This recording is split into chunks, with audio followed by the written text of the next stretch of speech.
Cuentos de mediación.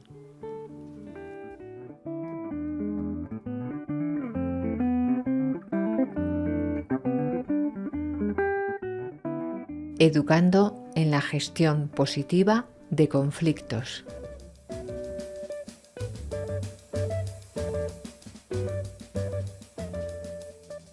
Prólogo por Miguel Ángel Moreno Ramos. Leído por Nélide Garimez.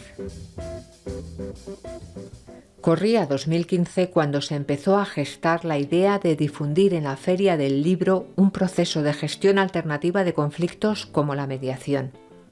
Llevaba más de 3 años una ley aprobada que la regulaba, pero sin embargo a la ciudadanía le seguía resultando extraña, ajena o simplemente desconocida. ¿Cuál debía ser el mejor vehículo para circular por el paseo de coches del Retiro madrileño y sus alrededores?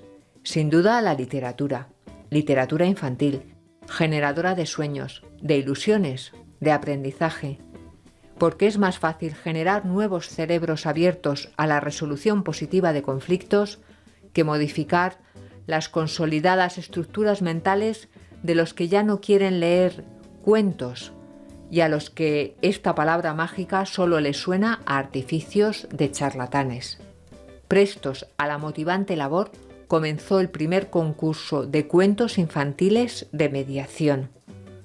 Excelentes relatos que llevaban a través de sugerentes historias mensajes de comunicación, diálogo, superación de obstáculos y apoyo de personajes más experimentados que ayudaban a niños, animales, letras, planetas en conflicto a resolverlos de modo creativo y eficaz. Iban ya por su 5ª edición y atravesaron algunos el Atlántico, siendo incluso traducidos a otras lenguas. Y el espíritu de difusión con ellos sigue vivo, surcando mares, callejuelas, universos paralelos, pero sobre todo con la mayor voluntad de transmitir a esta nueva sociedad, todas lo son, aceptando los cambios que cada una de ellas introduce y le toca asimilar, que entregar la responsabilidad de resolver nuestros problemas a una tercera persona que, provista de una balanza y una venda en los ojos, aplica sanciones, retira y concede razones, impone criterios sometidos a estándares establecidos. No es la mejor de las opciones porque, cuando menos, nos incapacita de alguna manera para hacerlo por nosotros mismos. ¿Qué mejor aprendizaje para nuestros pequeños que asimilar el peso de la responsabilidad para sentirse más libres y capaces? Este año 2020 nos brinda una gran oportunidad, en el que un pequeño virus hace temblar pilares y sistemas en nuestro planeta al completo, para asumir que toda crisis es peligro y opción de mejora, que los cientos de miles de conflictos de todo tipo que brotan como gérmenes hermanos de aquel virus, aún sin conocerse, pueden suponer una encrucijada perfecta para crecer, corregir, progresar y sobre todo para descubrir que en las manos de los que sí leen cuentos y viajan a través de ellos está el pasaporte a un futuro mejor. Gracias a todos los que creen que es posible y ánimo a los que aún no lo creen.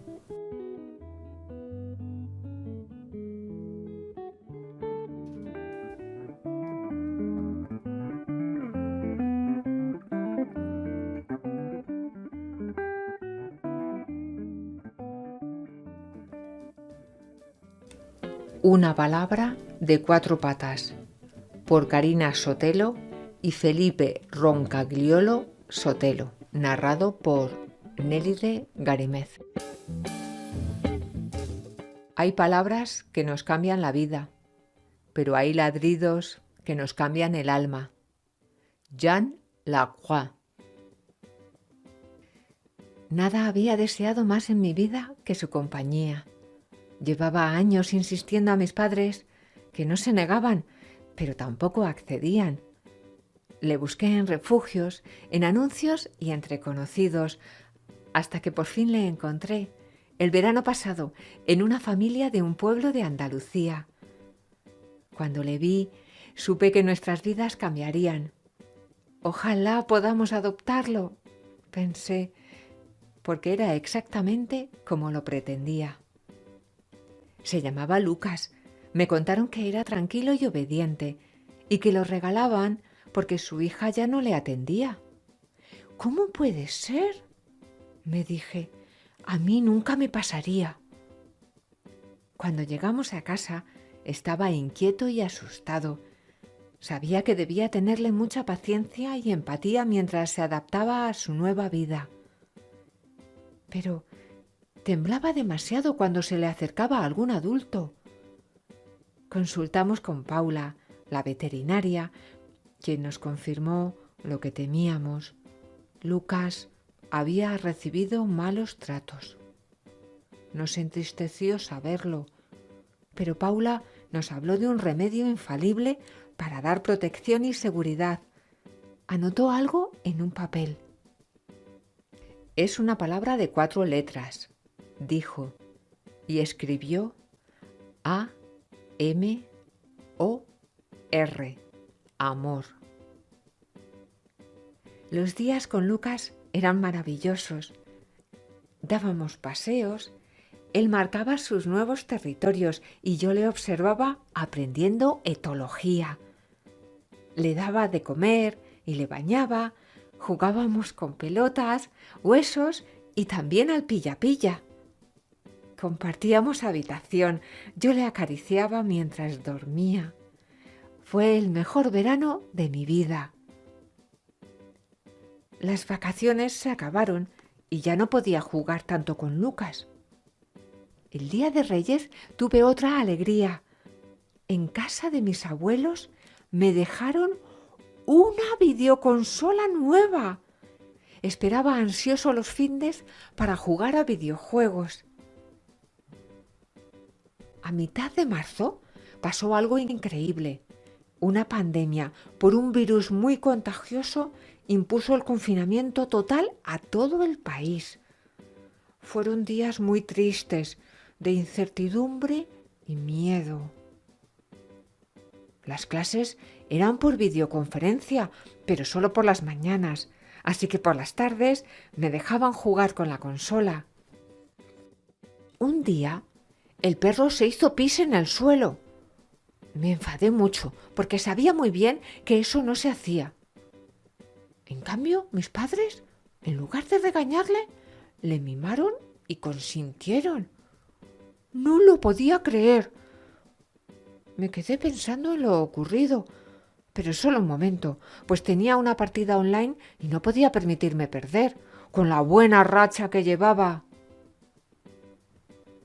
Mis padres me decían que prestara atención a Lucas, que se le veía aburrido y triste. Me miraban todo el tiempo, como esperando algo de mí. Yo seguía actuando con normalidad. Sabido es que los padres a veces hacen y dicen cosas raras. Llegó junio y por fin se acabaron las videoclases. Podría jugar al Fortnite todos los días. Una tarde, mientras jugaba con la consola, me llamaron para que fuera al salón. Obviamente les dije que esperaran, pero me exigieron que fuera de inmediato. Al llegar me encontré con un señor de rostro muy conocido. Era Carlos Milán, el famoso mediador canino. Siempre miro sus programas. Es buenísimo. Pero no sé qué hacía en casa. Mis padres hicieron una señal para que me sentara en el sofá, junto a Lucas. «Hola, Hugo. ¿Cómo estás?», preguntó. «Bien, estaba en una partidita», respondí tímidamente. «¿Por qué estás aquí?», pregunté. «Me han llamado tus padres y me han contado que algo no va bien con tu fiel amigo.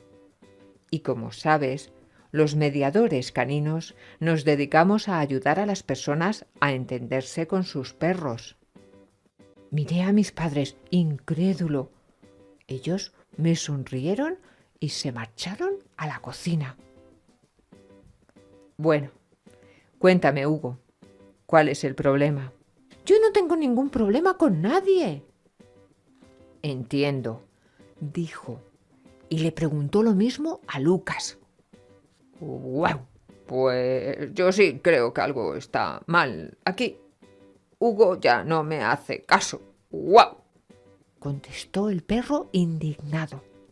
Tú eres un egoísta, Lucas. Pretendes que me pase el día entero contigo. Tal vez te he malcriado. ¡Guau! Pues claro, soy tu perro. Necesito que me lleves al parque para ejercitarme y jugar con otros canes, que me incluyas en tus juegos y que me des atención y mucho cariño, como antes. No soy un juguete. ¡Guau! Yo también tengo necesidades, como jugar con la consola, estudiar, dormir y quedar con mis amigos. No soy un esclavo. ¡Guau! Yo estoy disponible para ti siempre, incluso cuando estoy cansado. Cuando te veo, doy una fiesta y te acompaño a todos lados. ¡Guau! Y yo hago lo mejor que sé y que puedo. Parece que sí tenemos un conflicto, dijo Carlos. Por lo que escucho, a Lucas le preocupa que Hugo pueda dejar de quererle y volver a ser abandonado. Le gustaría que apreciara su fidelidad e incondicionalidad. A Hugo le preocupa sentirse agobiado por las necesidades de Lucas y que no se respeten las suyas. Le gustaría que valorara cuánto ha hecho por encontrarle y brindarle un hogar acogedor y cuánto hace por cumplir con todo. Asentimos. Entonces, Carlos nos invitó a pensar en alguna solución que fuera buena para los dos. Lucas dijo que sentía mucho haber sido demasiado exigente y poco agradecido. Se comprometió a no demandarme atención cuando estoy atendiendo mis obligaciones, a respetar mis tiempos de ocio y confiar en mi cariño. Propuso que al menos el paseo de la mañana se lo diera yo, al igual que el baño mensual. Conmovido, le dije que lamentaba haberle descuidado, sin pensar en sus emociones y experiencias pasadas. Me comprometí a acompañarle en su primer paseo del día, permitiéndole escoger la ruta y a bañarle. También a compartir juegos de estimulación mental que tanto disfruta. Y propuse a Lucas que los fines de semana esperara una hora más para el paseo matinal. Así yo podía dormir otro ratito. Le pareció justo. Ambos nos sentimos aliviados y felices. Agradecimos a Carlos su valioso trabajo. Mis padres hicieron lo mismo, agregando que el de la mediación fue el dinero mejor invertido. Recordé el remedio infalible de la veterinaria. Amor. Una palabra de 4 patas.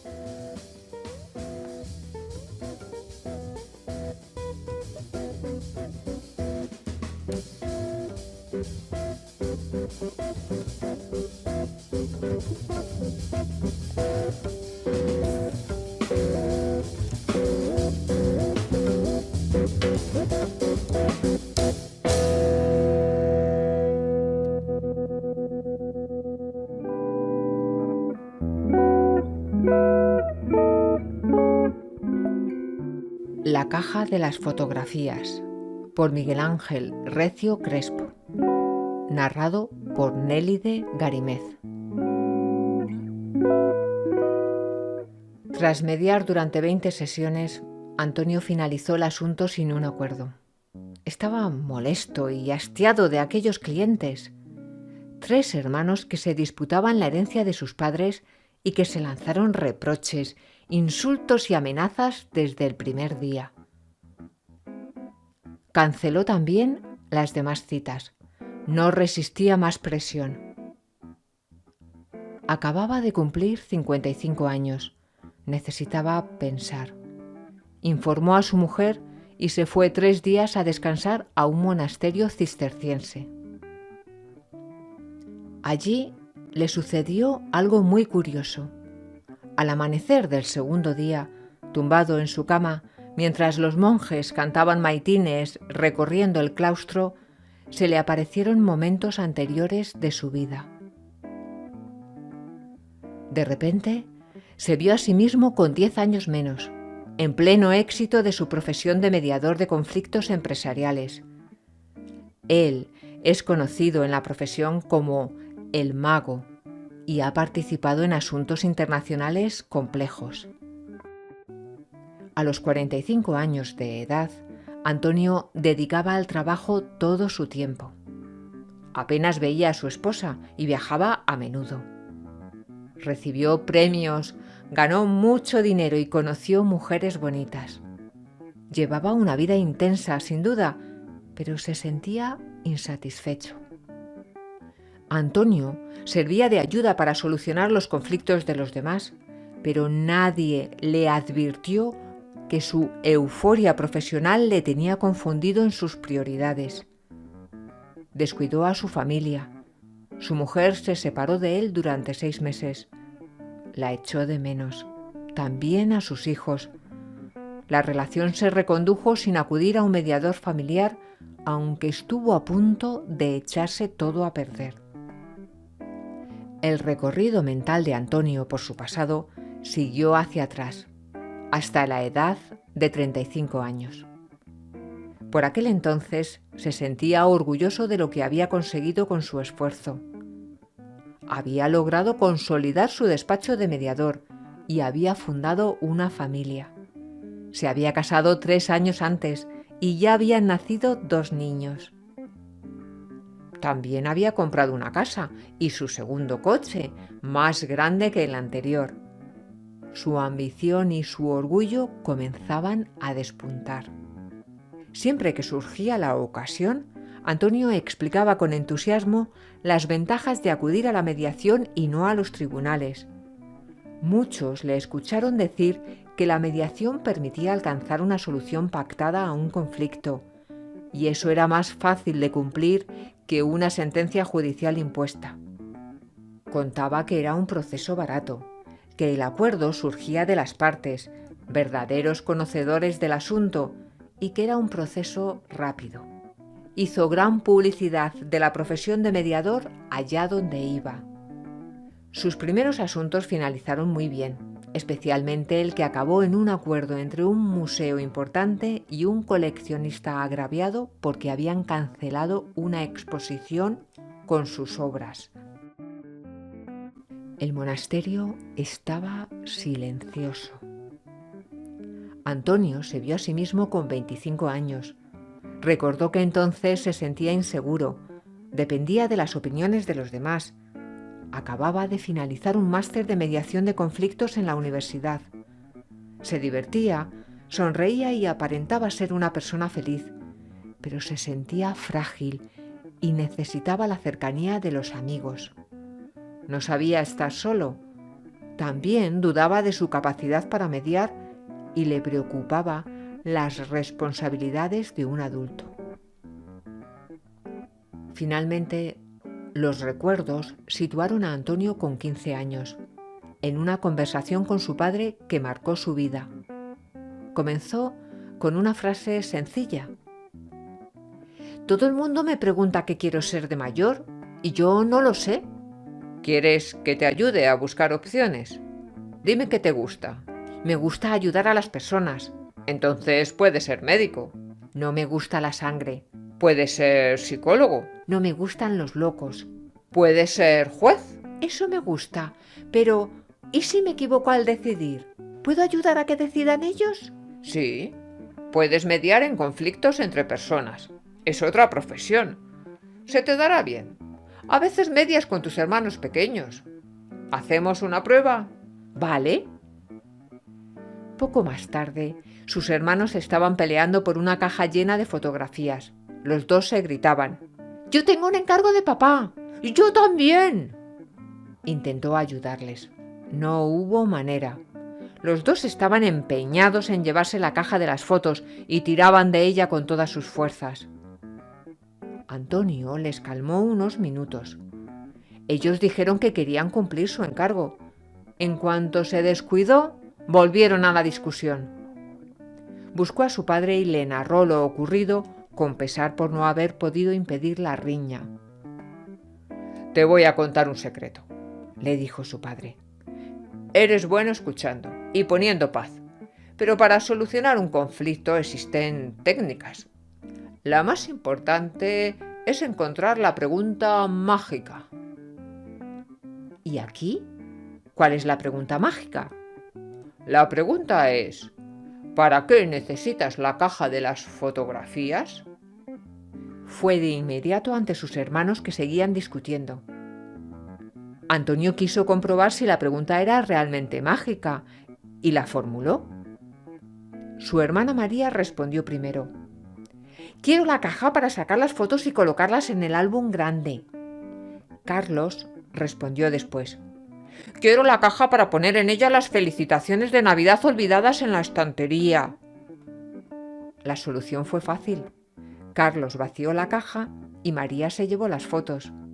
La pregunta había sido mágica. Aquel día, Antonio decidió que debía conocer todas las preguntas mágicas posibles y todas las técnicas para mediar. Había encontrado su vocación. Ya sabía lo que quería ser de mayor y se sentía feliz por ello.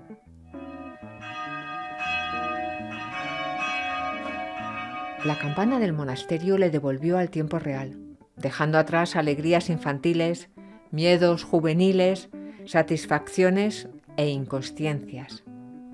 Él sentía frustración y cansancio y pensó: ¿funcionará la pregunta mágica en un conflicto interno?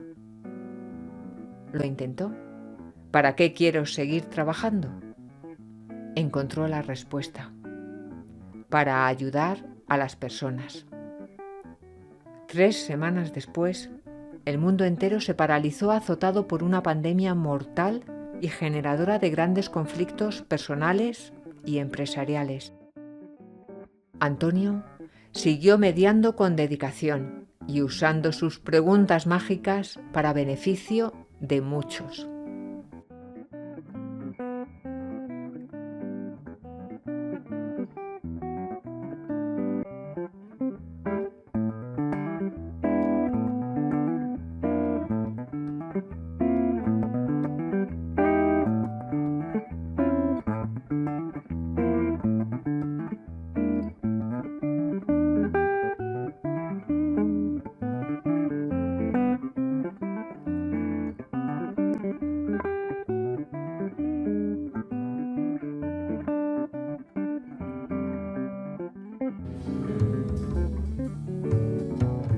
Acuerdos y acordes, por Ingrid Lorena Kuster y Claudia Solange Achún Seifert. Narrado por Nélide Garimez. Casi caída del mapa, tal vez por el peso de sus desigualdades, mi ciudad supo ser una aldea de montaña, pero creció rápido y muy a pesar suyo. La nieve y el frío suelen forjar un carácter en apariencia hosco, a veces ríspido. Sentir frío es como tener hambre, difícil distraerse, pensar en otra cosa. Y sin embargo, a veces sí nos distraemos. El tiempo se detiene y nos ilumina algo que siempre estuvo ahí, y de pronto vemos el mundo como si escucháramos música. Ese día llegué al servicio de mediación comunitaria donde trabajo con las manos entumecidas, un poco aturdida por el viento helado de los días de sol. Casi sin sacarme el abrigo recibo a Alicia. Apenas sabía su historia, una de tantas de ruidos molestos. Sus ojos profundos hablan de esperanzas obstinadas, de cansancio largo, de lucha de años. Me cuenta que hace poquito le adjudicaron su esperada vivienda en un barrio de la periferia de la ciudad, construido por el gobierno para los grupos vulnerables. Ella es maestra jubilada, sola. Con ganas de reinventarse, logró completar un profesorado de yoga. A mi edad, querida, No sabes qué satisfacción. Y en el barrio no le costó tener alumnas y dar sus primeras clases. Pero todo cambió cuando llegaron los adjudicatarios de la casa de al lado, tan al lado que compartían una pared, bastante delgada, por cierto. Ay, querida, no te imaginas el ruido constante de esa música moderna. Pum, pum, pum, pum. ¿Cómo es posible que una melodía se transforme en estruendo constante con esos pelilargos que no dan tregua? Intenté hablar con el papá, pero apenas me escuchó mientras se subía en su bici. ¿Con este frío en bici? ¿A vos te parece? Tal vez ni tenga para el colectivo. Pero no es cuestión. Mis alumnas se quejan del volumen de esa música horrible y no tengo paz. Yo era feliz. Me dedico a lo que quiero. Tengo mi hogar, jardincito en el fondo, montañas nevadas en mi ventana. ¿Qué más puedo pedir? Dormir y trabajar tranquila. Solo eso. Luego recibo a Cristina, la mamá de los pelilargos ruidosos. Es asistente social y trabaja en el hospital de la ciudad. Me cuenta que está muy contenta en el nuevo barrio, primera vez casa propia, amontonados con su marido y sus 3 hijos adolescentes, pero felices. Me cuenta historias difíciles de consumo, marginalidad, historias del borde. Un día, en un pasillo del hospital, alguien olvidó una guitarra que nadie reclamó. Semanas estuvo esperando a su dueño hasta que un día ella se la llevó para su casa. Magia. A veces sucede. Fue conocer otra luz, otro mundo, empezar a escuchar el ritmo del mundo de otra manera. La música se convirtió en la vida de sus hijos, la vida se convirtió en la música de sus hijos. Y ahora la vecina se queja de los acordes del milagro. A ver, escuchemos, propongo. Alicia y Cristina, sumidas en un silencio frío y tenso. La música sacó a mis hijos de la calle. Los 2 barrios donde estuvimos antes eran espacios violentos y muchos de sus vecinos y amigos también. La música los transformó, nos transformó. La música los salvó 1000 veces. Tienen una banda con otros pibes. Ensayan, crean, buscan nuevos sonidos. Prueban cosas nuevas. Alicia escucha displicente. Siente que finalmente llegó el momento de disfrutar una vida más relajada y no puede hacerlo por la bendita música de los jóvenes vecinos. Cosas nuevas, ya sé que son nuevas. Todo el tiempo y a todo volumen. Si por lo menos tocaran otra cosa, otros temas. Pero esa música es fatal. Curiosa, entonces pregunto: Alicia, ¿a vos qué música te gusta? Lo mío es el rock de los años 60 y 70. Charly García y Mercedes Sosa, pero también Serrat y el folclore y el tango. Son otros estilos, no sé, de otra época, pero un montón de cosas me gustan. Intuyo entonces hacia dónde puede girar el disco. Bueno, pero entonces no es que a vos te moleste la música. Ay, querida, claro que no. Muy por el contrario. y Cristina ensaya. Pero entonces, si el problema es lo que tocan, podríamos pensar un poco juntas, hacer una lista y que mis hijos tal vez toquen temas que vos propongas. Quizá también vos podrías escuchar algo nuevo. Las miradas de ambas se encuentran. Por primera vez se sonríen y algo en el aire comienza a dibujarse como una partitura. Cristina tiene unos años menos que Alicia y sin embargo se dan cuenta de que comparten infinidad de gustos musicales. A partir de allí, mi trabajo de mediadora es pura armonía y jugamos a ser DJs por un rato. El acuerdo se va componiendo como una melodía, improvisando con entusiasmo, aunque no lo dejemos por escrito. Se proponen géneros, temas, intérpretes, se sugieren ciertos horarios y días, contemplando también algunos momentos de silencio, y hasta surge la propuesta de probar una clase de yoga. Las veo irse juntas, charlando bajito, y percibo una suave y cálida sensación de sorpresa en ambas, como cuando te das el tiempo de escuchar algo nuevo, el tiempo de escuchar a alguien nuevo. Unos meses después, ya en primavera, la pila de carpetas de mediaciones para hacer el seguimiento me acecha. Y aparece la de ruidos molestos de los pelilargos. Llamo a Alicia y no responde. Llamo a Cristina. Me atiende alguien diciendo que la familia no está. Le dejo entonces un breve mensaje con mi nombre y al reconocerme levanta la voz emocionada. «Hola, querida, qué alegría escucharte. Soy yo, Alicia. Ellos se fueron unos días y les estoy cuidando la casa. Riego las plantas y le doy de comer a Bemol, el gato. Qué mejor que pedirle ese favor a la vecina, ¿no?»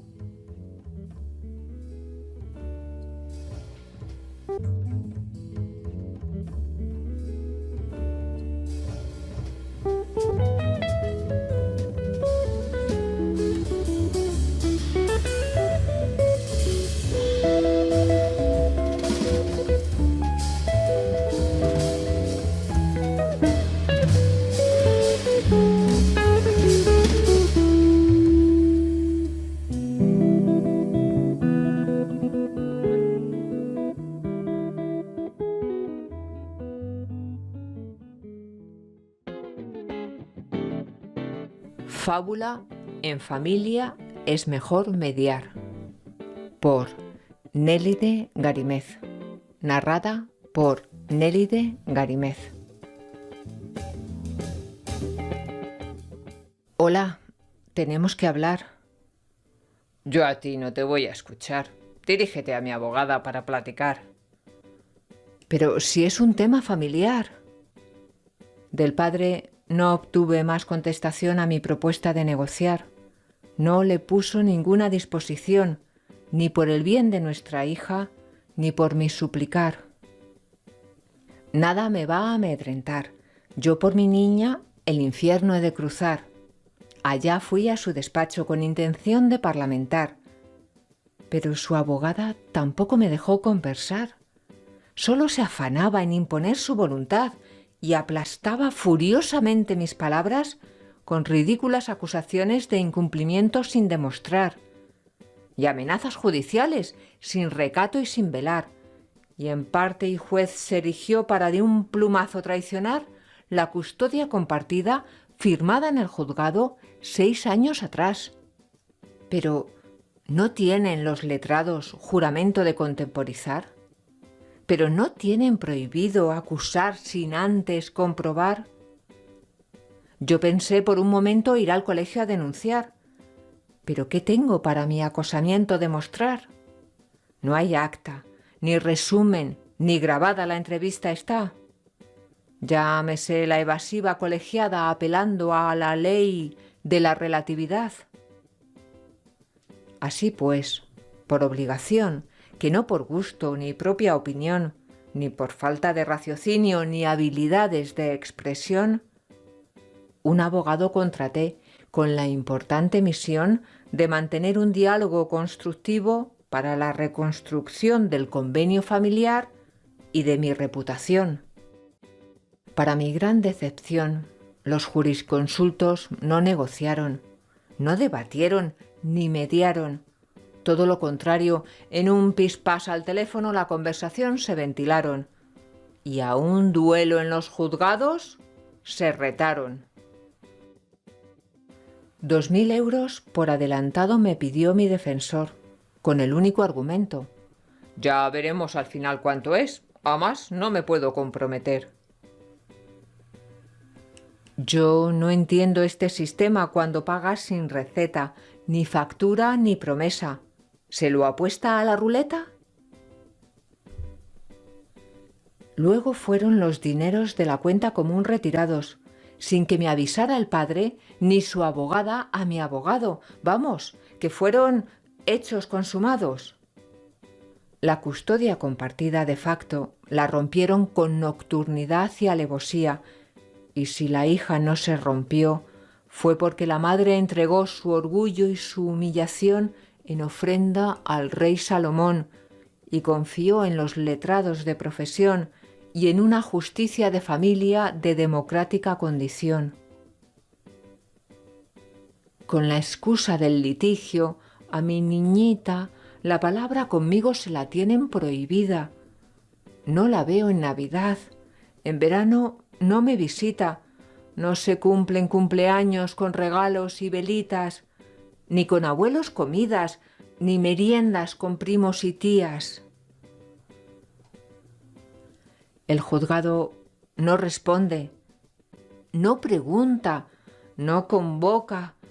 Escritos que van y vienen sin ninguna garantía, a cientos cuento las páginas de Usía, y ¡ay, madre mía!, si sus acusaciones están repletas de insultos y mentiras. ¿Esto cómo puede ser? ¿No castigan por la ley injurias y trolerías? Yo me encargo, me dice mi defensor. Mientras tanto ve pagando mis honorarios y los del procurador y el principal de tu condena y costas y atrasos. ¿Atrasos? ¿He de pagarlos yo si no son culpa mía los retrasos? Otros 2.000 euros me has de dar, que no es un favor apelar este despropósito a la Corte Superior. Yo no entiendo este desatino, si es un problema tan sencillo. Con un poco de buena intención, en una mesa camilla se arreglaría sin dilación. Del padre, ni una palabra, ni un mensaje, ni un recado. Yo le pago mensual como medida provisional, pero no sé si mi querida hija se ha curado un constipado, ni cuántos zapatos la ha comprado. No tengo día de la madre, ni llamada en mi aniversario. Otro verano sin vacaciones compartidas, otra Navidad sin estancias alternativas.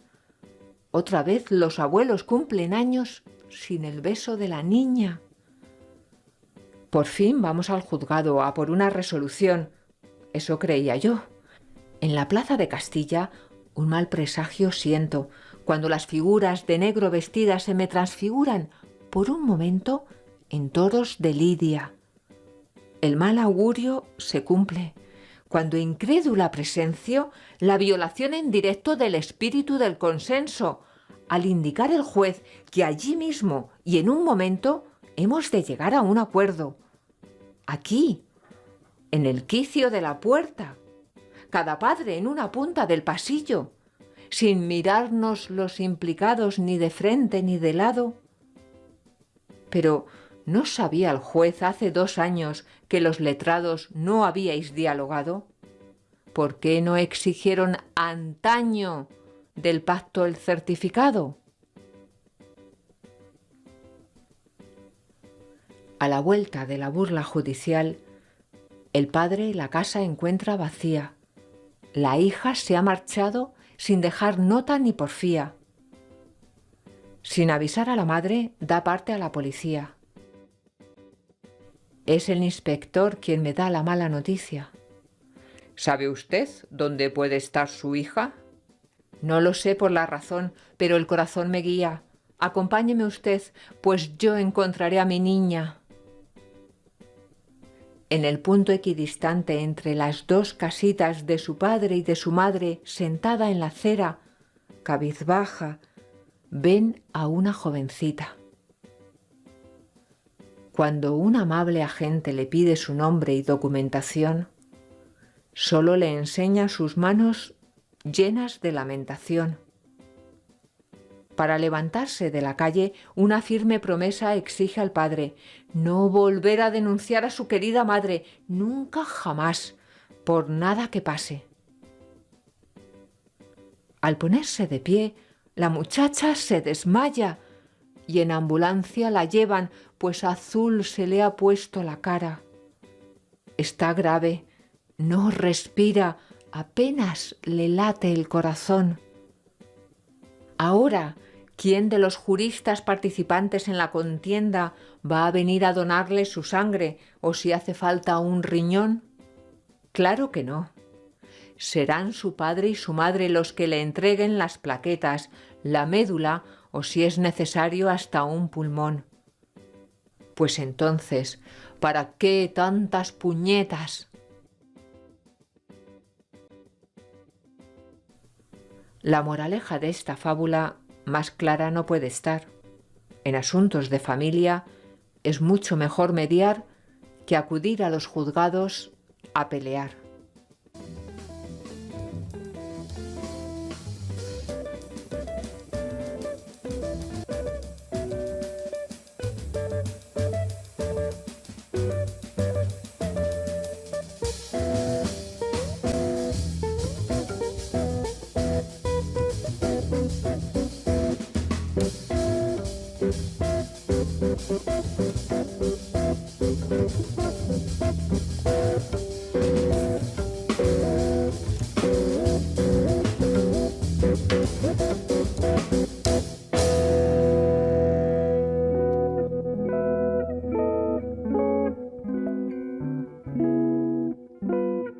El diario del abuelo Francisco, por Liliana Ayestarán Masari, narrado por Nélide Garimez. Un diario extraviado por más de 40 años aparece entre viejos objetos. Dos hermanos se hallan distanciados por una disputa de unas tierras heredadas de su abuelo Francisco. Pasado y presente se entrecruzan para gestionar un conflicto. Dos miradas diferentes convergen. Experiencias de vida distintas. Un abuelo que partió un día desde Europa rumbo a Argentina, huyendo de una guerra para construir un futuro. El deseo de dejar su herencia como símbolo de perpetuidad. La finca, que en su día fue motivo de orgullo, se convirtió en causa de desunión y distanciamiento entre dos hermanos, Javier y Antonio. Una disputa económica marcó la ruptura. Ambos habían formado su familia. Javier tenía un hijo de 18 años y Antonio dos hijas de 15 y 17 años. Primos que no se conocían. Dos familias alejadas, con eventos familiares incompletos. Una discusión sobre los límites de unas tierras lindantes entre ellos desencadenó la disputa. La buena intención del abuelo había derivado en un triste desencuentro. Javier y Antonio, quienes se mantuvieron alejados por 20 años, se encuentran una mañana ante una inesperada llamada, suceso que podría modificarlo todo. Esta llamada provenía de Ernesto, abogado e hijo del mejor amigo del abuelo Francisco. Este señor, de aspecto serio y perfil honesto, los citaba en su oficina. Cita a la que acudieron los dos hermanos, cada uno por un lado, sin siquiera mirarse, sin intercambiar palabra alguna. Ignoraban el motivo de la reunión, Pensaron que quizás era una cuestión legal de las tierras que estaban disputando. Aunque las tierras habían sido distribuidas equitativamente, cada uno pretendía más de lo que le correspondía en detrimento del otro, quizá por una competencia que provenía desde niños. Ante el asombro de los hermanos, Ernesto los reunió para hacerles entrega de un viejo diario de hojas amarillas y una edición muy antigua del libro Martín Fierro, de José Hernández, ambos unidos por una cinta de piel, objetos que pertenecían a su abuelo Francisco. Los dos hermanos se sintieron desconcertados. No comprendían la finalidad de la reunión y mucho menos la importancia de esos objetos. ¿A quién le podría interesar un viejo diario? Evidentemente, desconocían la riqueza que podía guardar el mencionado diario. Riqueza que no se evaluaba en términos económicos. Era un testimonio que enseñaba lecciones de vida escritas desde la experiencia y el corazón. Ernesto, que tenía sus años, había desarrollado una plácida paciencia y les explicó que entre las cosas de su padre fallecido había hallado esos objetos de su abuelo Francisco y que a partir de ese momento les pertenecía a ellos. Sugirió que leyeran el diario, que compartieran y sintieran su historia. Los hermanos no habían conversado por años. No estaban dispuestos a compartir nada, y mucho menos una lectura. Ernesto había conocido a su padre y a su abuelo. La situación de enfrentamiento entre los hermanos le preocupaba, y sentía el deber moral de ayudar. Después de varios intentos, reunió en su despacho a los dos hermanos, y les recordó que a su abuelo le gustaba leer el libro Martín Fierro, y les enseñó la frase remarcada por su abuelo: los hermanos sean unidos porque esa es la ley primera. Tengan unión verdadera en cualquier tiempo que sea, porque si entre ellos pelean, los devoran los de afuera. Estas palabras resonaron en los hermanos, recordando la imagen del abuelo cogiéndoles las manos cuando eran pequeños y su costumbre de dar consejos cuando discutían por un juguete. Pero ahora eran dos hombres adultos y no discutían por un juguete, sino por las tierras que el abuelo con tanto esmero había cuidado. Posteriormente, por curiosidad o por nostalgia, se sentaron y comenzaron a leer los primeros párrafos del diario. El mismo comenzaba cuando el abuelo emprendió el viaje en barco con una maleta llena de miedo e inseguridades. Narraba la historia de abandonar todo lo conocido, emprender una nueva vida, la soledad vivida para superar las pérdidas y aventurarse a otras realidades, a comprometerse y a lidiar con los conflictos, construir desde lugares vacíos y sanar las cicatrices de una guerra que le arrebató a su familia. Describía cómo, poco a poco, año tras año, fue construyendo su finca, las privaciones iniciales, los esfuerzos para lograr sus sueños. Uno de ellos era crear una familia y construir una finca que fuera un símbolo de esperanza, de unión para sus descendientes, la importancia de un propósito conseguido. Estas palabras no resultaron indiferentes a los hermanos. Ellos habían instaurado un conflicto donde su abuelo había creado cuidado y unión. Toda la vida del abuelo era un ejemplo de perseverancia y valor, de preservar los vínculos, de elegir el sosiego. Los hermanos habían elegido otro camino, un camino que terminaba en la nada. Prefirieron enemistarse, quizás por codicia o falsas creencias. Entonces era oportuno sumergirse en el pasado para desterrar cuestiones erradas. Ernesto interrumpió la lectura y pausadamente manifestó: «Esta es la historia de vuestro abuelo. En vuestras manos está la decisión de honrarla. El testimonio de su vida puede alumbrar el camino hacia una solución. Las palabras nos trascienden. Las palabras que parecen muertas en un papel pueden tener el don de renacer y darnos las respuestas que necesitamos».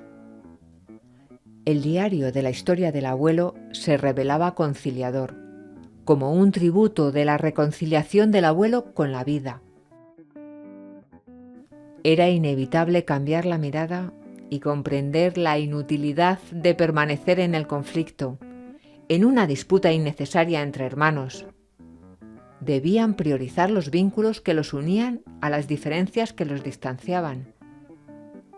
Eran hermanos y estaban perdiendo la oportunidad de vincularse, de crear espacios compartidos, de un cariño fraternal que su abuelo no pudo disfrutar.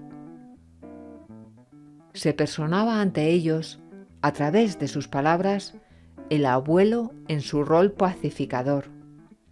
Se abría una oportunidad, un nuevo encuentro, el encuentro que su abuelo merecía, y precisamente en sus palabras podría descubrirse su desenlace.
La herencia demorada. Relato de mediación. Texto de Maite Inglés y García de la Calera.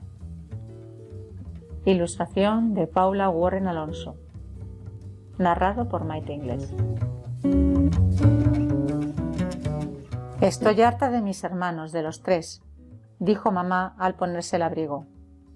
La mediación no la habíais probado hasta ahora. Confía un poco. Papá la animaba en su camino hacia la puerta. Si esto no sale, voy a juicio, te lo juro. Noté cómo mamá se iba embarando por momentos. Agitó la cabeza. No podemos tener el piso de mi padre sin vender y la herencia sin tocar. Tranquila, cariño. Me llamas con lo que sea cuando acabes, dijo papá. No tengo ganas de verles, hay tanta tensión siempre. Mamá cogió el bolso. Qué tranquilos estos años sin echarles la vista encima. Se inclinó para besarme y salió al descansillo. Agitó la mano desde el ascensor. Papá me dio una palmadita en el hombro y cerró la puerta. Palmira, dijo, voy a trabajar un rato más y luego damos unas pedaladas con tu hermano. Estudia un rato mientras. Me senté en el escritorio y miré los libros de texto cerrados. El abuelo había muerto casi 4 años atrás. Yo entonces tenía 11 y me enteré de poco.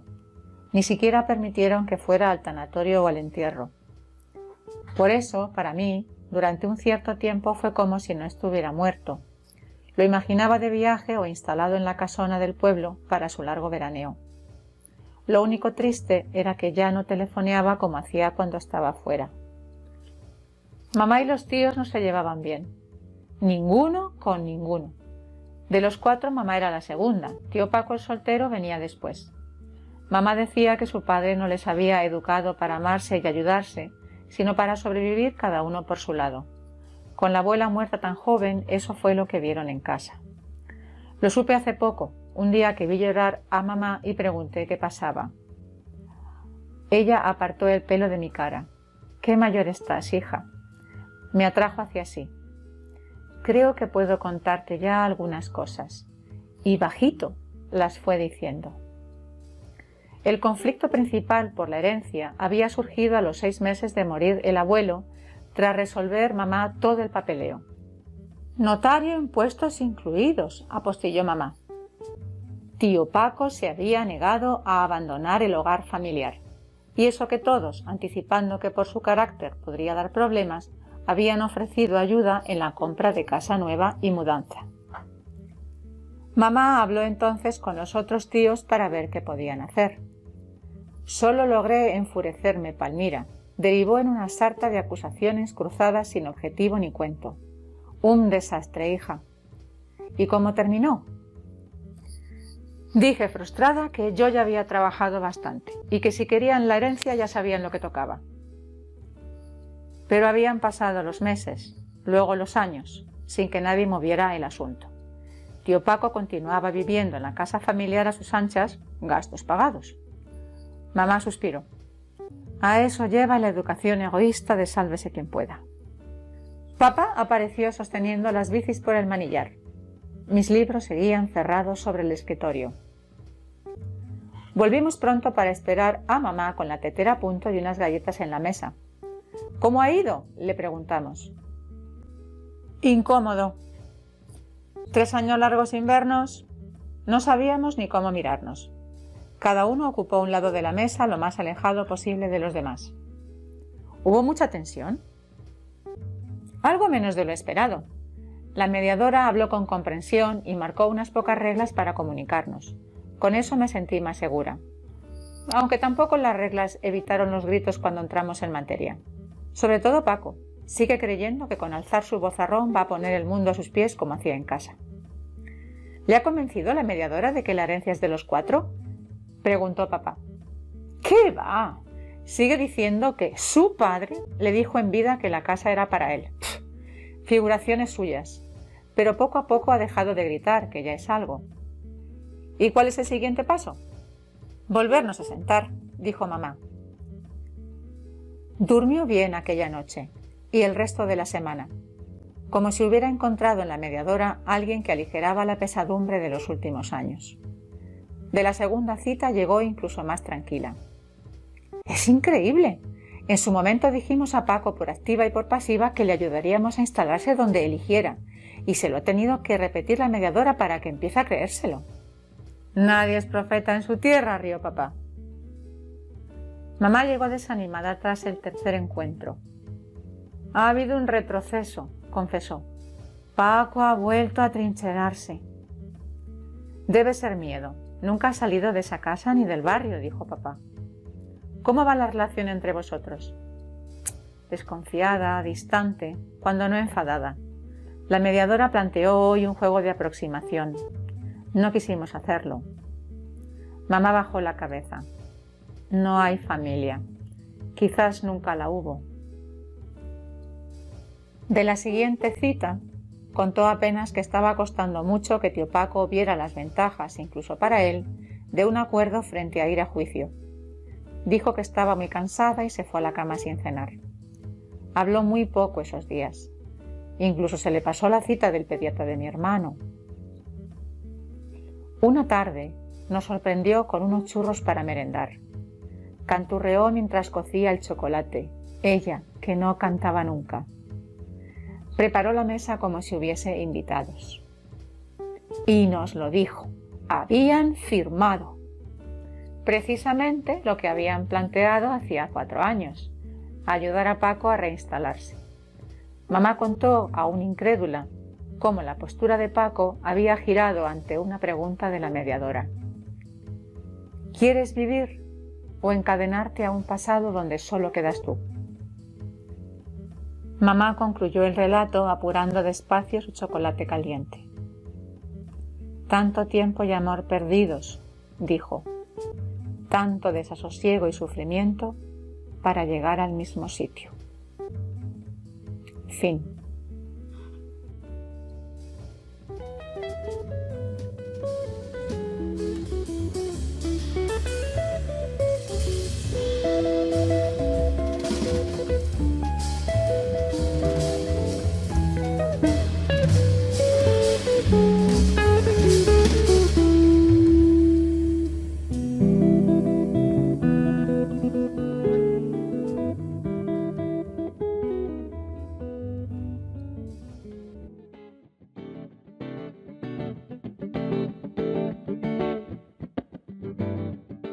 Liberación, por Ana Velasco, narrado por Nélide Garimez.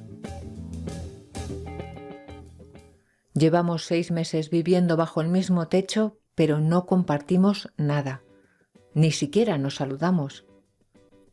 La tensión entre nosotros es tan grande que tenemos un gran desgaste físico y emocional. Nos hemos enfrascado en una guerra sin fin, un túnel sin atisbo de luz al final. Me siento perdida, frustrada, triste. Necesito paz. No sé cómo poner fin a todo esto, comenzar una nueva vida, separados pero unidos en nuestro papel de padres de nuestros 2 preciosos hijos que ven cómo nos estamos destruyendo.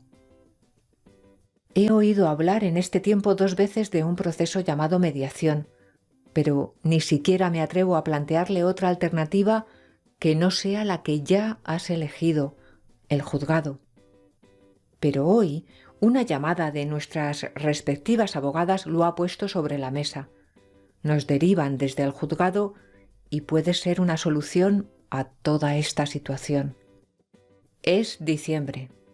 Nos hablan de unas sesiones para los días entre Navidad y Nochevieja y no son buenas fechas, pero no lo decidimos nosotros.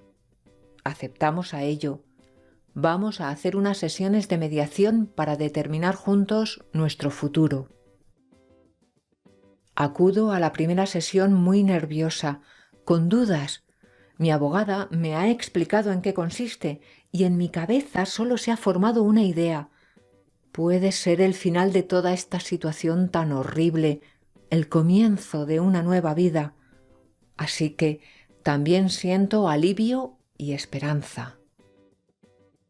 Subo las escaleras del juzgado y entro en un edificio antiguo, lúgubre. Estoy asustada y tengo la boca seca. Tú ya estás allí.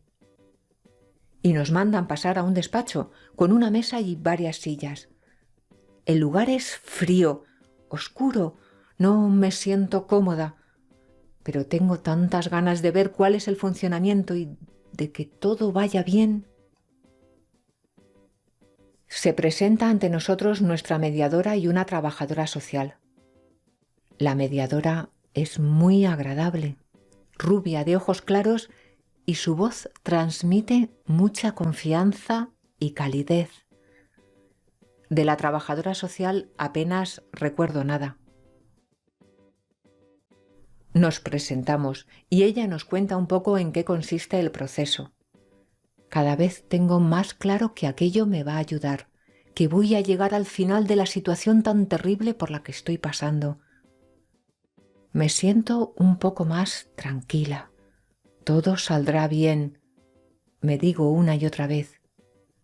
Nos da turno de palabra a nosotros, y hablas tú, y extiendes en aquella enorme mesa un montón de carpetas con documentos, papeles, apuntes. No entiendo nada. Me pregunta la mediadora si quiero un papel y un bolígrafo, porque yo solo tengo las manos cruzadas y apretadas. Traes todo preparado, argumentos, planes, preguntas. Me empiezo a poner muy nerviosa porque me siento atacada y cada uno de los puntos que nos empiezan a plantear solo oigo una negativa por tu parte. Solo tú pones condiciones, exiges tus propuestas de una manera firme y contundente. No quieres negociar, No aceptas un no por respuesta. Amenazas con finalizar aquello si las cosas no son del todo como tú quieres. Tengo miedo y no quiero que aquello acabe. Podemos llegar a acuerdos. Sé lo que quiero, pero también sé lo que no quiero, que es alargar toda aquella situación muchos meses más. Nuestra mediadora me lee los pensamientos, ve mis expresiones y mis gestos, el lenguaje no verbal, reconduce la situación y empezamos a centrarnos en los temas que parece que más nos duelen a cada uno de nosotros. Parece que, aunque cedo en muchas de las cuestiones que se proponen, me voy sintiendo un poco mejor porque vamos cerrando el círculo. Ha terminado nuestra primera sesión. Estoy cansada, angustiada, confusa. Para mí ha sido muy larga. La sensación que me llevo no es buena. Hablo con mi abogada y se lo cuento. Empieza a darme instrucciones para la sesión de mañana, porque no puedo ceder a ciertas cosas que tú me propones. Porque por ley conseguirías mucho más. Para eso esperamos al juicio. Son sus palabras. Pero en mi mente solo da vueltas la idea de seguir en casa los 4 y ver la cara triste de mis niños con preguntas a las que no sé qué responderles. La situación de estrés tan grande por la que estamos pasando, perder los nervios a cada minuto, sentir miedo, angustia. Necesito terminar con todo aquello. Hoy volvemos a tener otra sesión de mediación. Al subir las escaleras me encuentro con ella, con mi mediadora, y me anima, me transmite mucha confianza y entro algo más calmada. De nuevo es una sesión dura, muy dura. Lloro de rabia, de impotencia, de dolor, de no explicarme cómo la persona con la que un día decidí formar una familia ahora está en mi contra, diciendo cosas terribles de nuestra vida juntos. Veo odio en tus ojos, rabia. Seguimos cerrando puntos, acuerdos. Creo que económicamente estoy perdiendo, pero ¿merece la pena batallar y pelear por lo material? ¿O prefiero salir de allí, comenzar de nuevo con la conciencia tranquila, sin miedo, y empezar en ese punto donde pueda tomar decisiones sin sometimiento? Mi decisión es clara. Parece que al día siguiente podemos tener otra sesión y puede ser la última. Quiero seguir adelante. La última sesión, las escaleras del juzgado cada vez son más empinadas y difíciles de subir, pero casi hemos terminado. Esta última sesión es especialmente dura. Es como si supieras que todo lo que no digas hoy ya no me lo vas a decir nunca y te ensañas. Vas contra alguien de mi familia que en este momento es tan vulnerable. Me haces tanto daño y rompo a llorar con tanta impotencia. La mediadora dice que ese punto no se puede tocar. Y tras un rato más, terminamos. Hemos llegado a un acuerdo. Tenemos un convenio regulador. Mi abogada dice que he perdido, pero no, se equivoca. He ganado paz, salud mental. Para mí eso es mediación, una herramienta para conseguir la paz.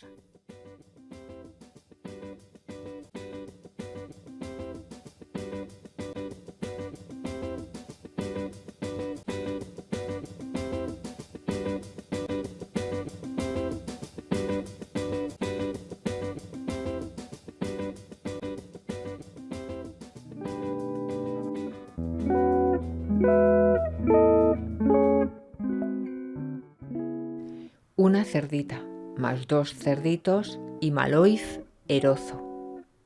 Por Yumara Santana Ortego y Lázaro Esteban Ramos Portal. Dedicado a Marta Gonzalo Quiroga. Narrado por Nelly de Garimez. 3 cerditos hermanos vivían en el bosque. Pecky era la menor y pasaba horas en su computadora, escribía en su blog y subía fotos. En poco tiempo se hizo una casita de ramas y paja que tomó de la maleza del bosque. Puck, el mediano, tocaba la batería. Buscó cobija en una casita de madera formada por tablas y ramas unidas a un tronco seco. Puck era el mayor y el más trabajador. Cosechaba verduras. Construyó su casa lentamente, de ladrillos y cemento, logrando que fuera bella y segura. Los 3 se reunían cada domingo, cantaban, reían y comían juntos hasta la tarde. No sabían que eran vigilados por un lobo al que llamaban Ferozo. Una mañana, este tocó a la puerta de Pecky, pero ella no le abrió. Oye, cerdita, mi nombre es Maloif Erozo. Vivo cerca de aquí. Te invito a buscar manzanas. Está bien, mañana, contestó ella. Gusto en conocerte, linda Pecky, dijo él mientras se alejaba. La cerdita, preocupada, no durmió bien, pero se levantó muy temprano. Recogió las manzanas y volvió a su casita.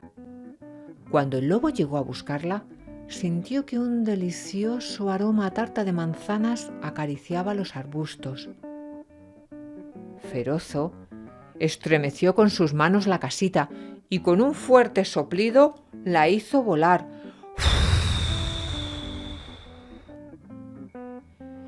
Pecky tomó su computadora y corrió a casa de Puck. Ferozo se acercó a la casa y dijo: Siento mucho lo de la chocita. Yo solo quiero compartir con ustedes. Miren qué árbol de ciruelas. Son muy jugosas. ¿Podemos ir juntos a recogerlas? Mañana iremos, amigo lobo, contestaron. Pecky y Puck tenían miedo, pero la idea les despertó el apetito. Cuando creyeron que Ferozo se había alejado, corrieron a tomar las ciruelas, pero el astuto lobo se había escondido. Vio cómo los cerditos golpearon el árbol hasta dejarlo sin frutos, y cuando se dirigían a casa los interceptó. ¿Hola? ¿No pensaban compartir? Pensamos que los lobos no comían ciruelas y tampoco manzanas. Tienen razón. Con las ciruelas haré una salsa para saborear a Puck y asaré la manzana en tu boca, Pecky. Los cerditos gritaron y tirando las ciruelas a la cara del lobo entraron a la casa de madera. Ferozo corrió tras ellos e intentó derrumbarla con un soplido, pero no lo consiguió. Subió al techo, saltó sobre las tablas y la destrozó. Los hermanos, aterrados, corrieron a refugiarse a casa de Puck. El lobo merodeaba el lugar. Pecky y Puck sugirieron poner al fuego una gran olla de agua hirviendo para cocinarlo si éste bajaba por la chimenea. Todos estuvieron de acuerdo, pero luego de meditar, Puck les dijo: Hermanos, trabajando en el campo, escuché de unas ardillas que saben cómo resolver estos problemas. Quemar al lobo no significa que el asunto termine. Podría regresar más enojado y violento, hasta venir con otros lobos. Recuerden que acostumbran a atacar en manadas. Nunca más viviríamos en paz. Esta idea no gustó a los hermanos menores y dijeron que el futuro no importaba, que el lobo era malo por naturaleza y se comería también a las ardillas mediadoras. Con algunas razones, Puck los convenció. Un futuro de paz es importante. Nadie es malo por naturaleza y es mejor dialogar de forma voluntaria y respetuosa.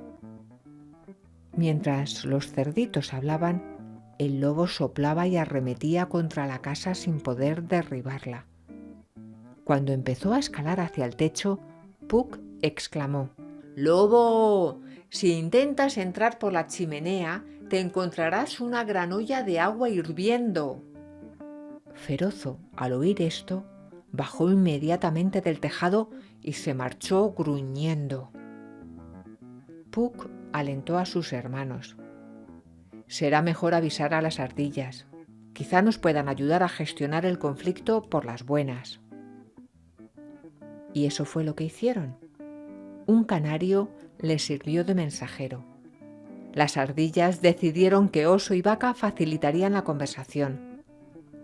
Estos se entrevistaron con los hermanos y luego con Ferozo, en un sitio fresco y agradable. Por separado, narraron sus versiones de la historia y mostraron su interés en reunirse para resolver los desacuerdos. El día del encuentro, Vaca los felicitó por haber asistido. Aunque soy un animal de granja como los cerditos y Oso lo es del bosque como el lobo, no tomaremos decisiones a favor o en contra de nadie. Solo facilitaremos la comunicación respetuosa. Veo que hay otros animales. ¿Desean ustedes que permanezcan aquí? La conversación podía ser privada y confidencial, pero nadie se opuso a que presenciaran la sesión y aprendieran de ella. Todos se acomodaron bajo un framboyán florecido. Oso les comunicó que debían hablar por turnos y no utilizar ofensas ni gestos agresivos. ¿Quién quiere comenzar? Yo, respondió Puck y contó lo sucedido. El lobo confesó que había querido comerse a los cerditos, pero no era por hambre, sino porque le molestaban las moscas que venían a su cueva debido a que Pequi no botaba la basura, que Puck no le dejaba dormir con sus redobles y que Puck regaba sus plantas sin preocuparse porque el riachuelo se estaba secando. Los hermanos, asombrados, reconocieron que todo era cierto, pero que no se habían percatado que lo molestaban. Admitieron sus errores y prometieron también no adueñarse de los frutos del bosque. El lobo se disculpó por sus intenciones y por haber destruido las casitas. Vivo en una cueva fría. Primero quería tener amigos. Luego me dominó la ira y terminé obrando mal. Me siento avergonzado y estoy dispuesto a colaborar. Los cerditos se ofrecieron a ayudarlos y prometían no molestarlos. El lobo aceptó gustoso y los 4 firmaron el acuerdo ante los presentes. Al ver que todo se había solucionado en paz, muchos amigos cooperaron y en tiempo récord, Ferozo, Pequi y Puck tuvieron sus nuevas casas.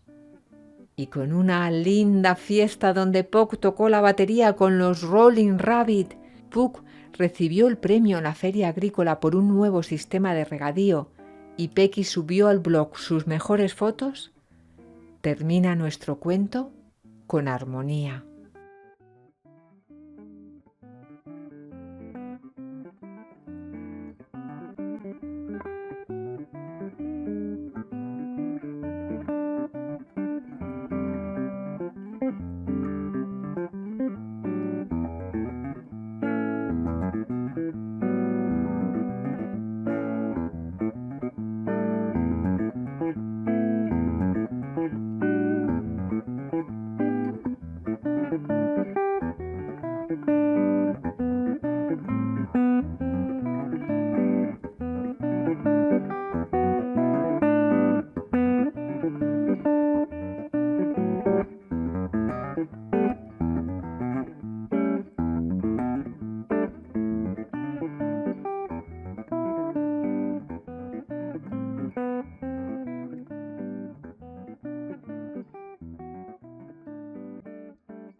Árboles santificados, por Daniela Patricia Almirón.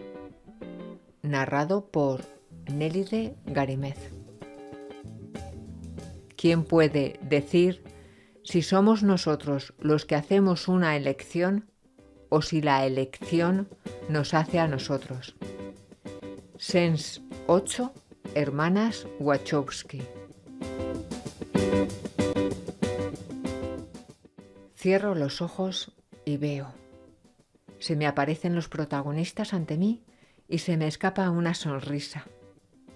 He sido autorizada a narrar esta mediación y me sabe muy bien hacerlo. El proceso de mediación comenzó en el año 2013, en los lares patagónicos de Inmensidad, y donde un espacio verde es un privilegio y un orgullo. Todo comenzó el día que una mujer férrea, a quien llamaré Adriana, llegó a la oficina junto con su hija, en un estado de enojo y exaltación importantes, muy importantes. Estaba muy enfadada porque una máquina, supuestamente del municipio, se apareció en su finca pretendiendo pasar con una topadora, arrasando toda la forestación que ella había creado con sus propias manos y las de su esposo, fallecido desde hacía pocos años.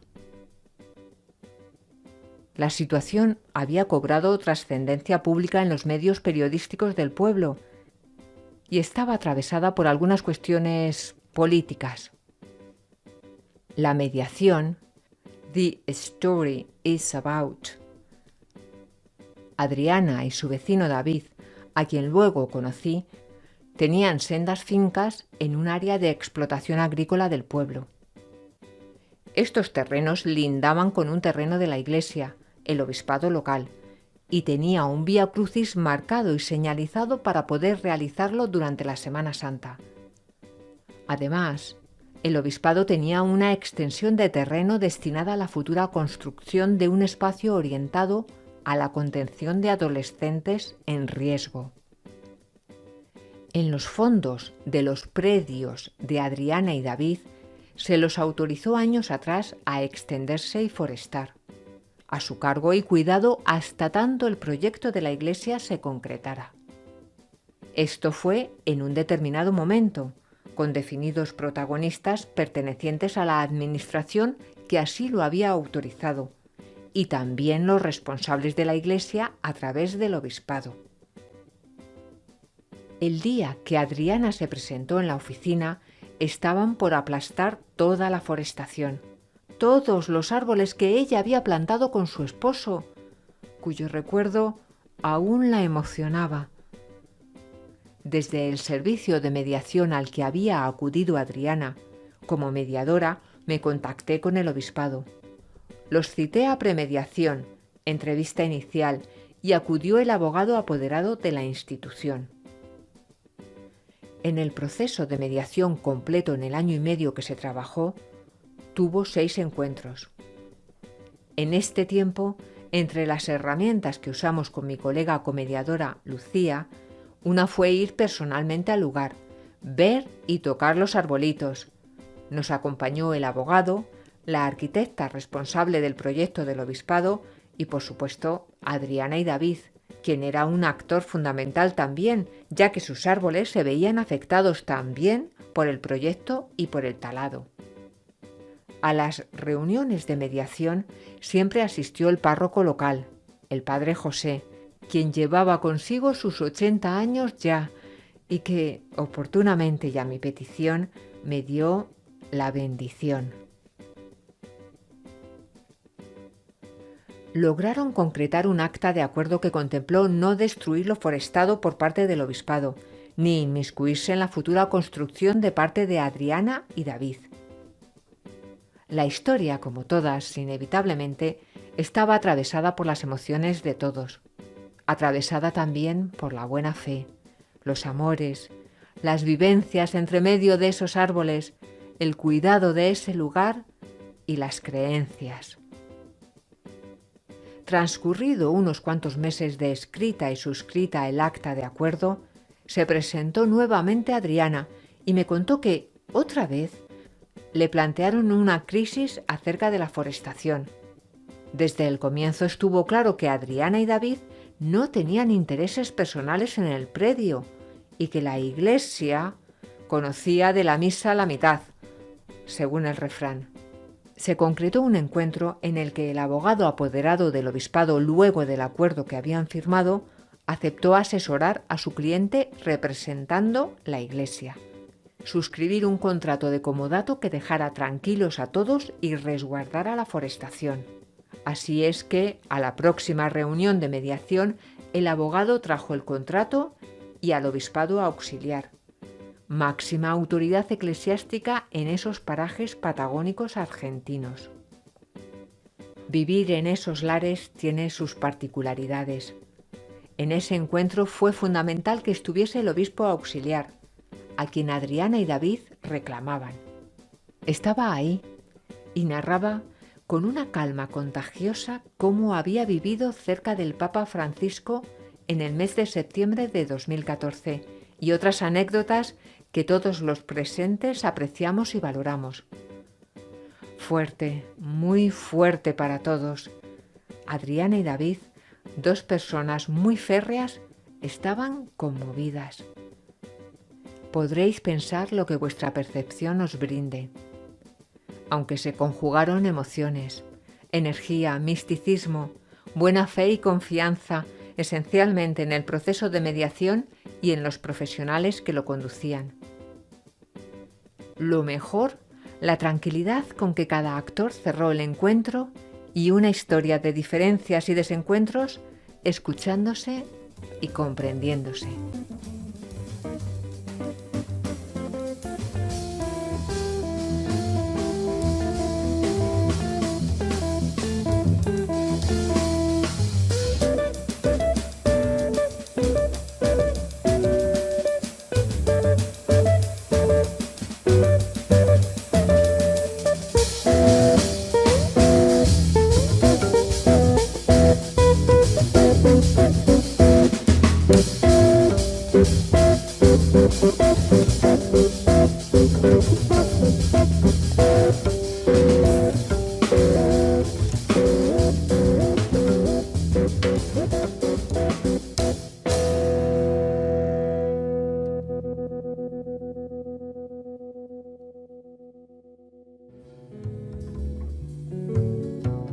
Diario de una futura mediadora, por Lucía Alcaraz Fuentes. Narrado por Nélide Garimez. Jueves 5 de marzo 2020. Hola, mi nombre es Rocío y este es mi diario. Hoy en el colegio nos han puesto un examen de castellano y la verdad es que creo que me ha salido muy bien. Y además, mis compañeros Marta y Mario se han peleado. Comenzaré a contaros la historia desde el principio. Marta y Mario son mejores amigos. Están siempre juntos y son inseparables. Ellos también son amigos míos. De hecho, vamos juntos a clase. Resulta que hoy en el patio Mario quería irse con sus amigos de baloncesto a jugar. Algo que a Marta no le ha sentado nada bien. Ella se ha pasado todo el patio triste y enfadada, a pesar de que mis amigas y yo estábamos con ella para que no estuviera sola.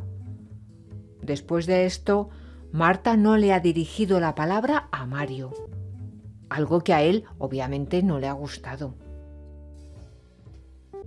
Viernes 6 de marzo 2020. Hola de nuevo. ¿Os acordáis de lo que os conté ayer sobre Marta y Mario? Pues hoy se han enfadado aún más. Al llegar a clase, Marta intentó hablar con Mario, pero él se negaba a escucharla.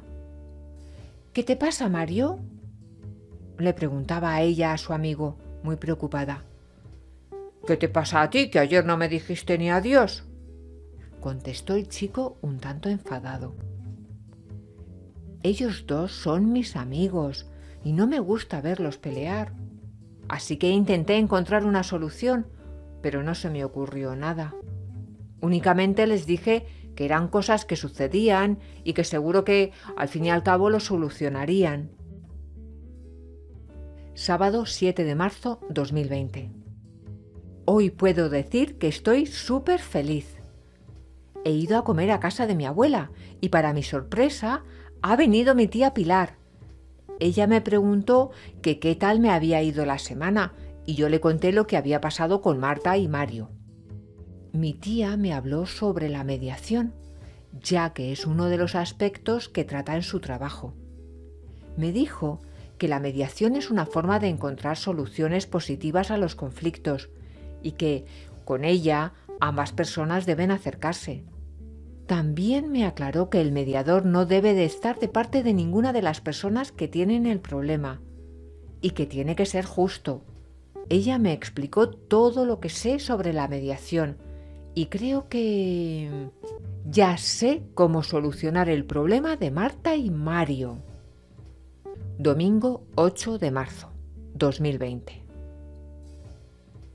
Esta tarde, como tenía tiempo libre, me he puesto a hacer un esquema sobre la mediación y me lo he repasado para que mañana no se me olvide nada. Tengo muchísimas ganas de solucionar su problema y que mis amigos no estén peleados. Lunes 9 de marzo 2020. Lo he conseguido. Desde esta mañana, cuando me he levantado hasta este mismo instante, estoy súper contenta.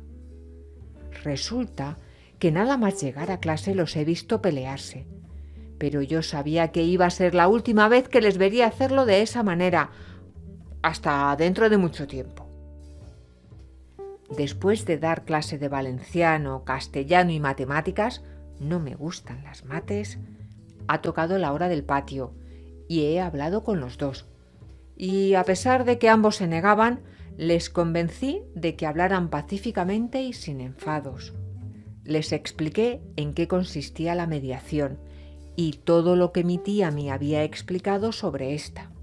Después, les recalqué que yo no iba a estar de parte de ninguno de los dos y que únicamente quería encontrar una solución. A ver, Marta, ¿por qué dejaste de hablarte con Mario?, le pregunté yo. Porque me reemplazó por sus amigos de baloncesto, dijo ella con ojos llorosos. ¿Qué?, dijo él. Yo nunca te reemplazaría. Únicamente fui a jugar con ellos, al igual que tú juegas con Alicia y con Ana, le explicó a su amiga. Tienes razón. Me he comportado muy mal contigo. Lo siento mucho, de verdad, dijo Marta muy arrepentida. Entonces, ¿todo solucionado?, dije yo. Claro, dijeron al unísono. Martes 10 de marzo 2020. Hoy ha pasado una cosa que me ha dejado muy satisfecha. He ido a buscar a Marta para comentarle una cosa sobre un trabajo y, para mi sorpresa, la he encontrado jugando al baloncesto con Mario y sus amigos. Al llegar a clase, la profesora de ciencias les ha preguntado que si ya habían solucionado su problema, y ellos han dicho que sí, que lo habían resuelto a través de la mediación. Ellos han confesado que yo les hablé de esta propuesta, y la profe, a continuación, me ha preguntado que si se lo podía explicar a la clase. Al final, yo lo he explicado todo, y les ha gustado tanto que me han dicho que si les podía hacer unas fotocopias de los esquemas. Y, colorín colorado, la mediación ha triunfado.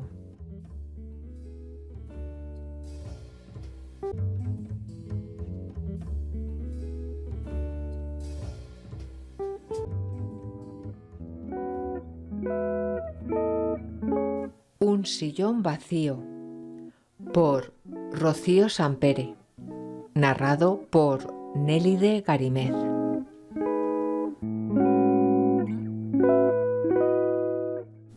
De nuevo suena el teléfono. En el dial, el número de siempre, el de ella. Diego piensa. Descolgaría y le diría un par de cosas bien dichas. No se puede estar llamando sin parar. Tiene que pensar en quién está al otro lado. Quizás esté durmiendo, quizás trabajando. No siempre se puede atender a la gente. Diego se puso su ropa de correr y sus zapatillas y se fue. Cerró la puerta y aún pudo escuchar que el teléfono volvía a sonar. Al volver empezó a hacer la cena. Hoy cocina Diego. Con sus amigos Tienen un trato. Cada sábado cocina uno. Diego saca los calabacines y los champiñones que va a hacer a la plancha. Y en nada llegará su madre con una fuente de croquetas de merluza y gambas y una tarta de 3 chocolates. No tiene ninguna duda, su cena será la mejor. Sus amigos solo ponen pizzas o embutidos. Suena el timbre y abre sin preguntar. Son las 8 en punto. Es su madre. Hola, mi amor. Aquí tienes las croquetas y la tarta. Gracias, mamá. Déjalo encima de la mesa. Puedes ponerlo en la fuente y te llevas los tupper. No, mejor los dejo y así pasas por casa y los llevas y de paso ves a tu padre. Mamá, estoy liado. Pues para cenar con tus amigos tienes tiempo. Ya estamos. Si lo sé, no te pido nada. La madre saca las cosas de los tupper. Los friega solo para demorar su marcha. Hijo, me dice Rosario que lleva varios días llamándote. Es terrible, no la aguanto. Llama sin parar. Tienes suerte de que no descuelgo para decirle que no tiene educación. ¿Por qué no escuchas lo que quiere decirte? Es tu inquilina, además de amiga de la familia desde hace 50 años. Vale, mamá, la llamaré. Tranquila.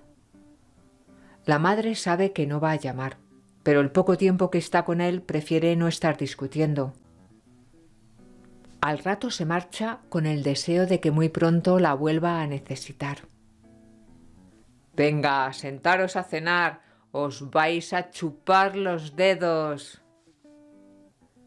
Y así empezó la reunión semanal de amigos, en la que cada uno contó sus cosas. De nuevo sonó el teléfono. Diego miró el número y exclamó: «No puedo más, esta mujer es una enferma, no para de llamar». Fue el tema de conversación de toda la cena. Uno dijo que llamara a Rosario, que quizás quería entregarle las llaves del piso para irse a una residencia. Otra le comentó que quizás se estaba muriendo y quería despedirse. Que si lo que quería Rosario es que hiciera obras en la casa porque había humedades, que si necesitaría que le rebajase la renta. Unos decían que la llamara, otros que ni se le ocurriera. Después de varias copas de vino acompañando a las croquetas, alguien decía que quizás sería para declararle su amor, o que le había tocado la lotería y se marchaba de crucero. Sonaban risas. Al día siguiente, Diego fue a correr.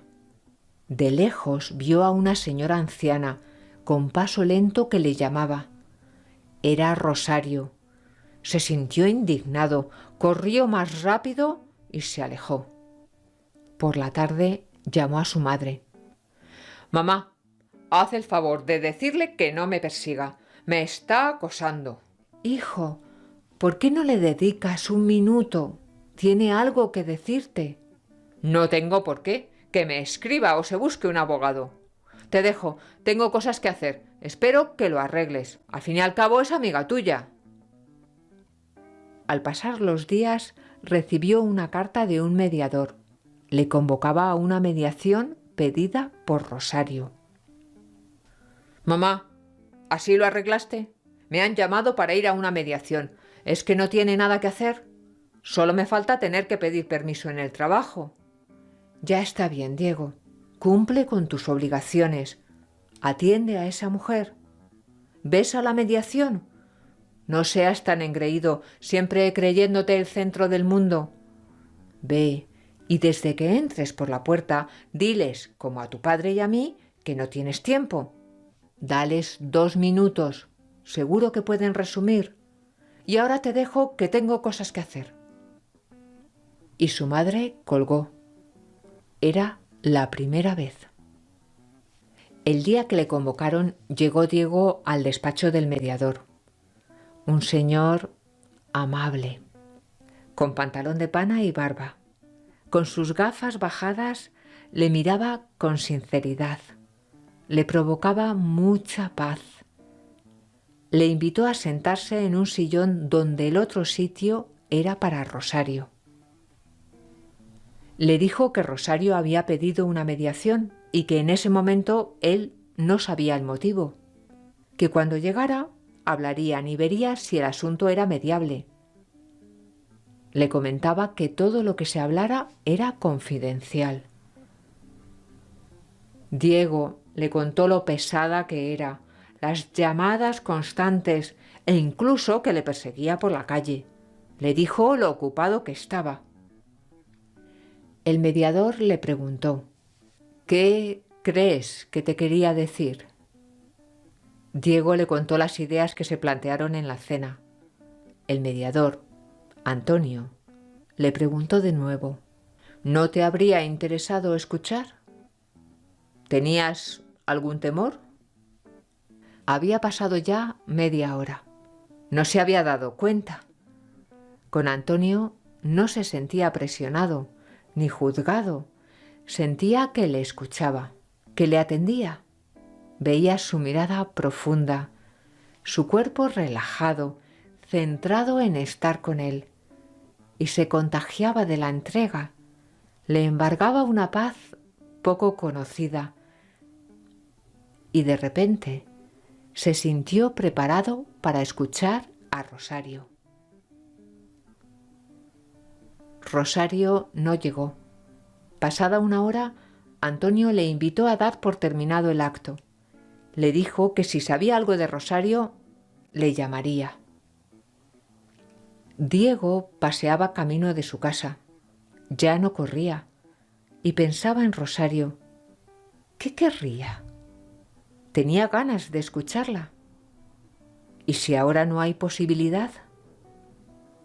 No sabía si ir a su casa a llamarla o pasar antes por casa de sus padres.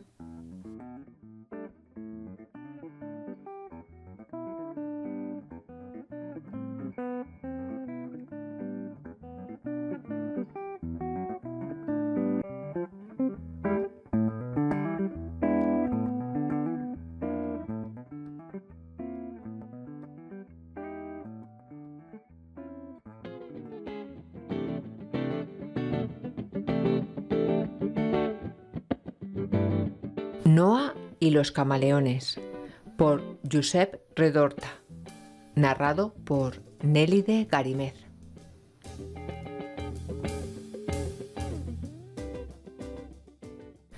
Era una escuela nueva.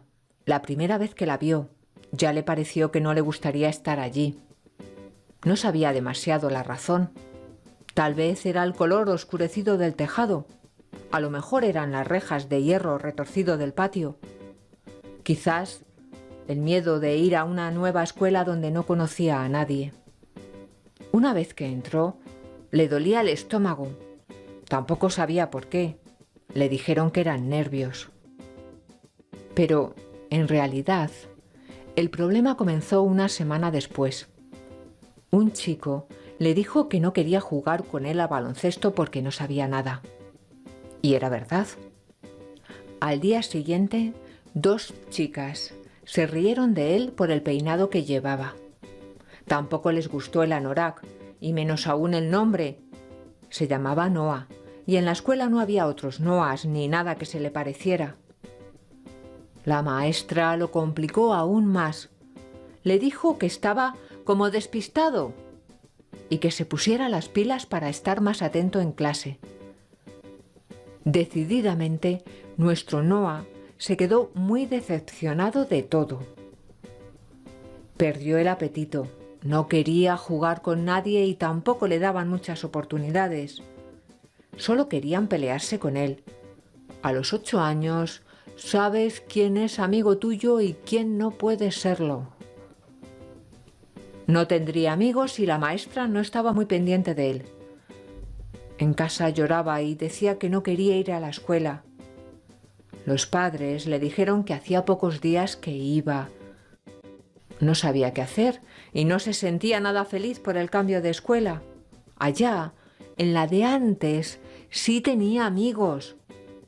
Cada vez pasaba más tiempo viendo la televisión.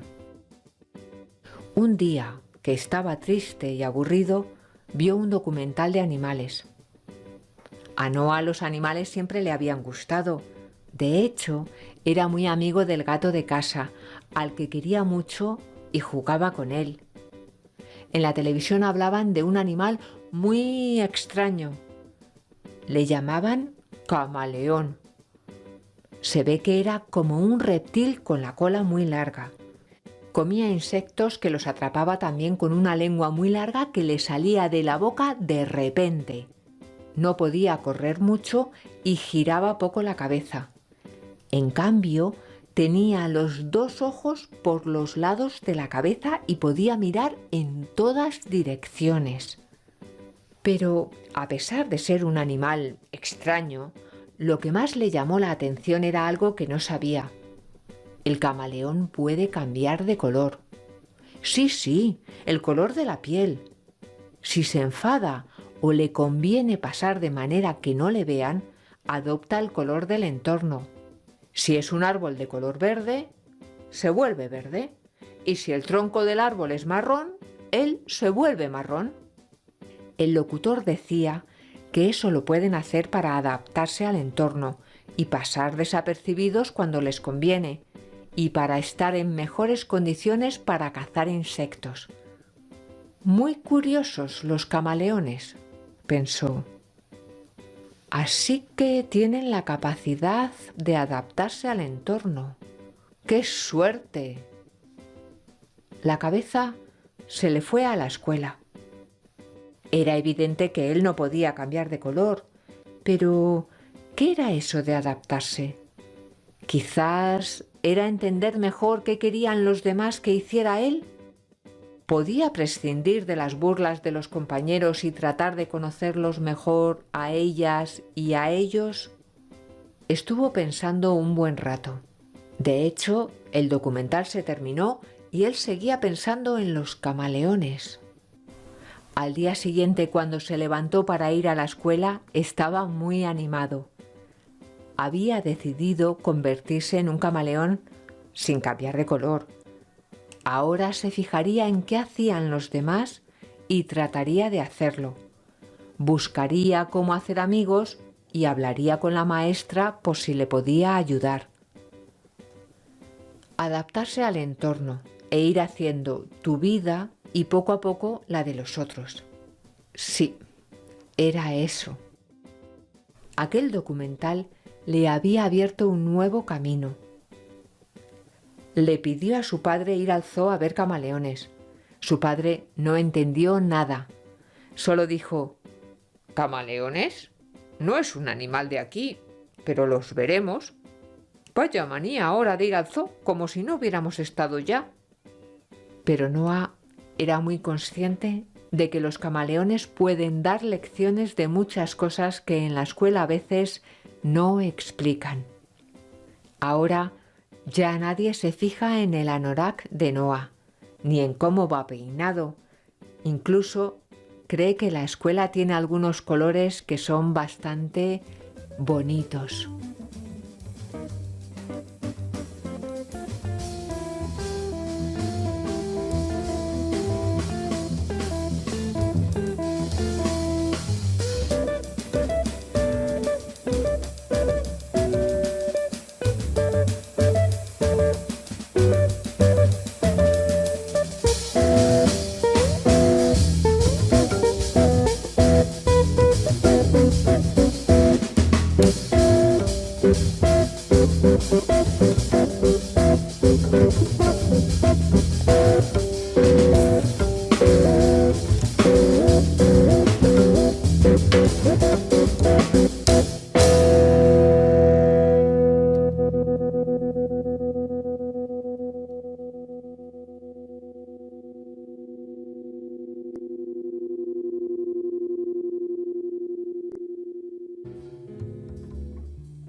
El verdadero final feliz, por Marta Ganancias Fernández.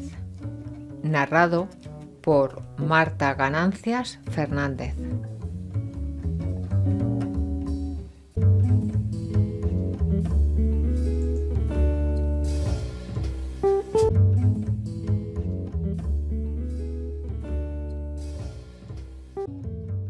Hace un año pensaba que eso de los mediadores simplemente consistía en resolver problemas o conflictos, pero tuve la gran suerte de que me eligieran mediadora y alumna ayudante de mi clase, y eso me hizo darme cuenta de que la mediación no solo consiste en resolver problemas entre las personas, sino que también puede ayudar a una persona a aprender a resolver conflictos consigo misma.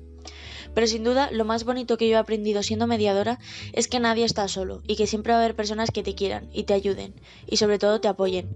Ah, por cierto, me llamo Malía y para que veáis que esto de la mediación también consiste en los problemas con uno mismo, os voy a contar una historia muy guay y con un verdadero final feliz. Hace unos 4 o 5 meses empecé a mediar en un caso que parecía una tontería y realmente lo era.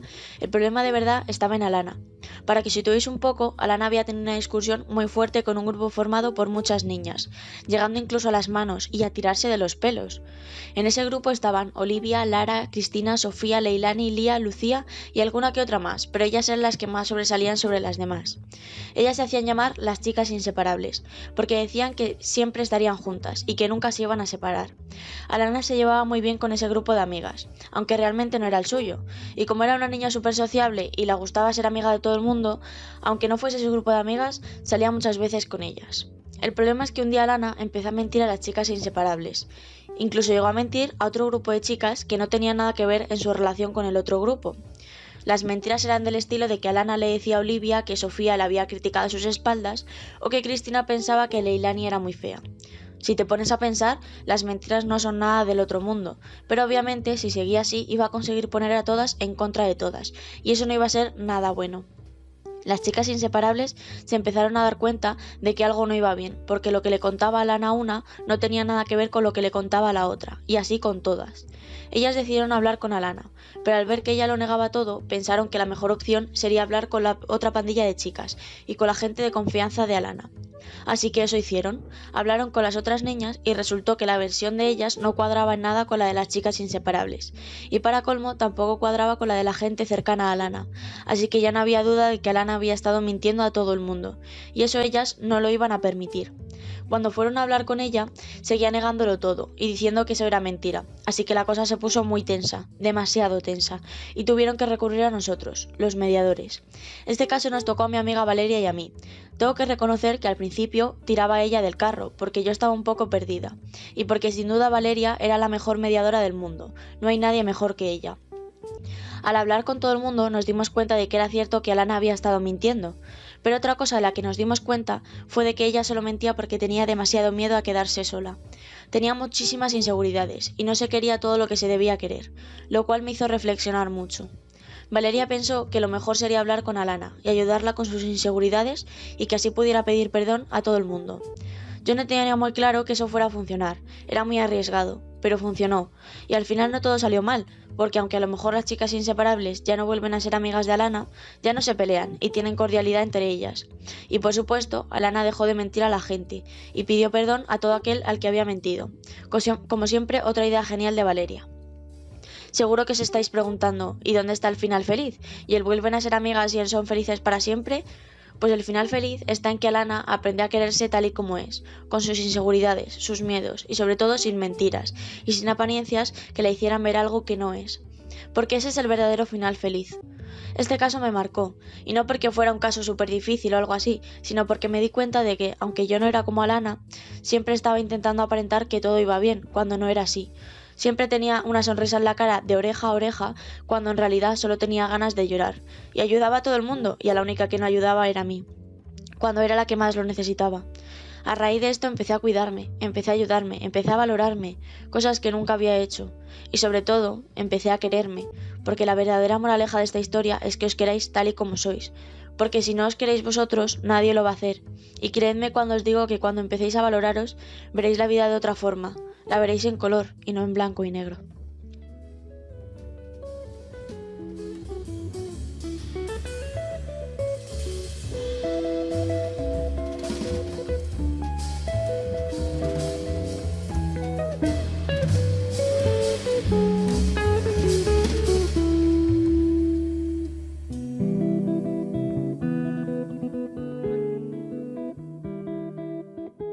Lista de asociaciones participantes.